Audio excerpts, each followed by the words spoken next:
Kama Mungu alimuumba mwanadamu kwa mfano wake na kwa sura yake, ina maana kuna vitu vingi leo tunaviona kwenye maisha ya mwanadamu havikuwa sehemu ya uumbaji wa mwanadamu. Kama Mungu alisema tunatengeneza mtu kwa mfano wetu na kwa sura yetu, hiyo ina maana ya kwamba magonjwa hayakuwa sehemu wala part and parcel ya maisha ya mwanadamu.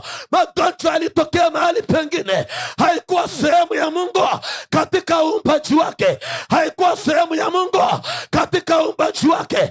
Tabia unazoziona leo hazikuwa sehemu ya uumbaji wa Mungu.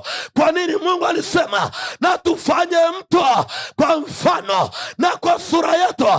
Unasikiliza jioni ya leo, unanisikiliza wewe baba, unanisikiliza mama, unanisikiliza mabibi na mabwana, wacha tutafakari jioni ya leo.